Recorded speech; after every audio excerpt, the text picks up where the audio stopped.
Hello everybody, this is the Weekend. When you're talking about Jean-Claude Van Damme's movie career, you could say that this movie is the breaking point. Before Double Team was released, Jean-Claude Van Damme enjoyed a string of movies that was savaged by critics but made a sizable profit on a modest budget. And he had a pretty solid fan base, and the movies too kept coming, and they were basically the same, and they were mostly okay to good, to great even, in some odd cases. But when the mid-90s began to become the late 90s, the profit started to decline. I wouldn't say necessarily that the movies, were less good. It was just he made less of an impact at the box office. And Double Team was a huge flop, which meant that after this, Van Damme, with some small exceptions, were relegated to making movies in some depressing Eastern European country on an even lower budget that were released directly to DVD and or video, and those movies became almost unwatchable in some cases and barely watchable in most cases.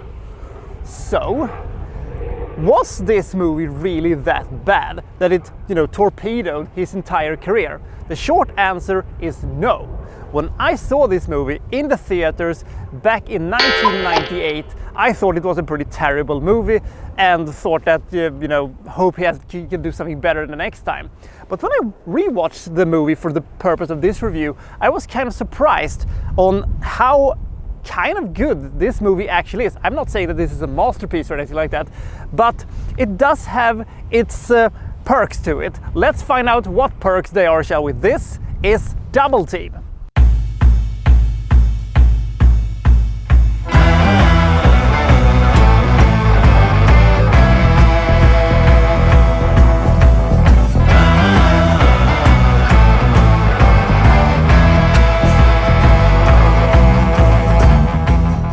Jack Quinn, he's this super duper spy who is now retired from, being an agent. His last mission was apparently driving a big, huge chunk of armored car through a train in Croatia, which I suppose equals success. So now he's, chilling out in France with his, wife, and there's a baby on the way, and they have a swimming pool and a nice house. Isn't life great? Apparently, it's not going to be so great for Van Damme because, action movies hate people who, retires and stuff like that, because there will always be one last job. And the one last job in this case is for Jack Quinn to capturing Stavros. Stavros, played by Mickey Rourke. He's this psychotic arms dealer, terrorist for hire, whatever you can come up with, he has probably done it. But Van Damme tracks him to Antwerp, where they're supposed to, take him down. But the attempt at taking him is a complete bust and a complete backfire, and not only does the entire team get wiped out that Van Damme is commanding, also Stavros' son is killed in the process, also his mom, I guess, but we're not quite sure of that, but nevertheless. And Van Damme also gets blown to smithereens by an enraged Stavros, because he kind of blames Van Damme for the death of his son. Now, Van Damme is reported dead, but is not quite dead, because he wakes up on an island somewhere where, agents who are deemed to be ineffective in the field but still can contribute are, brought together in some sort of a prison thing. It's like a combination of a prison and a spa, basically. So they are an independent intelligence group, basically, that helps governments and, figure out terrorist attacks and stuff like that, with all the hokey 90s high-tech you can ask for.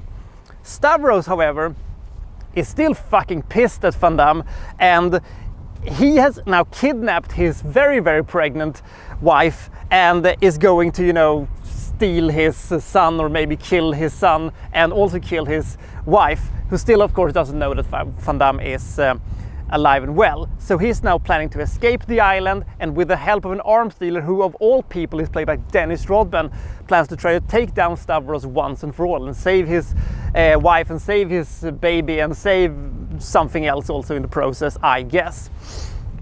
The bad things first. When Jean-Claude Van Damme is the best actor in your movie, you got problems. Mickey Rourke would go on to do a lot of very good performances, you know, in the years to come. But this was one of his first, you know, movies back since his, you know, hiatus, and he's terrible in this one, or he doesn't care, or Tsui Hark was terrible at directing him. Either way, he sucks. He's not a very interesting villain.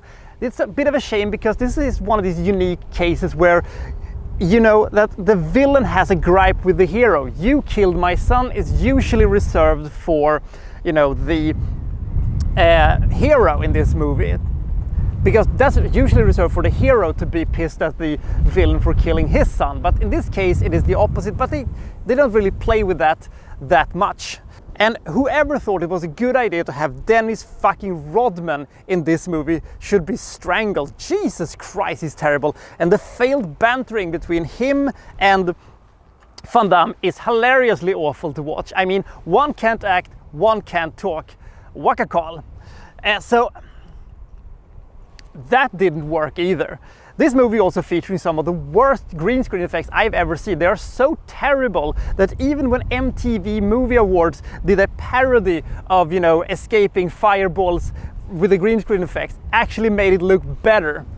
Fucking hell, that was rough to watch. And some of the editing was also rather horrible, but you can excuse it because, you know, late 90s, early 2000s, there was a lot of terrible editing that was going around. There was a plague of, you know, ugly transition shots and strobe effects and stuff like that. Ugh. But there are things in this movie that really, really works. The action sequences are surprisingly good. The fight in Rome, the start in Croatia, the finale at the the big arena with the tiger and the mines. Oh, by the way, that is so ridiculous that you sort of go, "Poh!"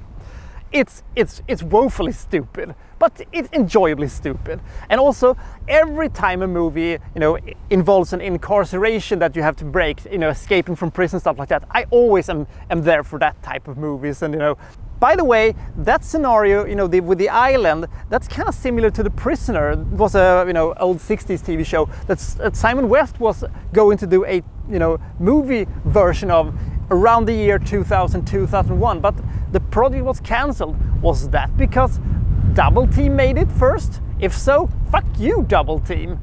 I would have liked to see that one. And the movie is pretty fast-paced, and there are a couple of sequences in this movie that is really, really fun and really, really cool. And also in the minus section, the fucking cybermonks. Fuck you, cybermonks. And in the end, I will say that if you're out to see a cheesy 90s Van Damme movie, this is about as cheesy and Van Damme-ish as you could ever hope to get. It is not high art, but it knows kind of what it is. And, you know, compared to, you know, Van Damme's other movies, it looks like a fucking Godfather, because I mean, we are actually in Rome, we are actually in Antwerp, and we are actually in France, you know, doing this stuff. We're not, you know, in some depressing warehouse in Romania where everything looks depressing and damp and stuff. And usually, I don't hate product placements in movies. I don't and get annoyed by it. In some cases I do. This is one of these things, because fucking hell, Coca-Cola sure got their fucking money's worth from this one. The sequence where they're stopping a bomb blast with Coke machines might be one of the silliest sequences I have ever seen in my entire life. It is so laughably awful looking and so ludicrously shot that you're thinking, guys, this looks kind of terrible, you guys. In the end, Double Team does not live up to its reputation as a terrible movie. Sure, Mickey Rourke is not very good, and sure, Dennis Rodman is fucking awful, but this is still Van Damme in his absolute prime when it comes to, you know, his condition and his ability and his limberness. Is that a word? Limberness? Anyway, Double Team is not a great movie, but, you know, compared to the other Van Damme movies, they're virtually the same, even though this movie tried a little bit too hard to be this big spy epic, and it sort of wasn't, but it's still a pretty okay movie. In the end, Double Team is a pretty so-and-so action movie, but it's pretty entertaining and it's a pretty okay pace, and it got 39 points. I remember this movie as being much worse than it actually is, but maybe it's all the 90s cheese that has made it more, you know, palatable. I don't know. So I'll see you next time from well, so and so reviewing well, such and such. Thank you for watching. Thank you very much.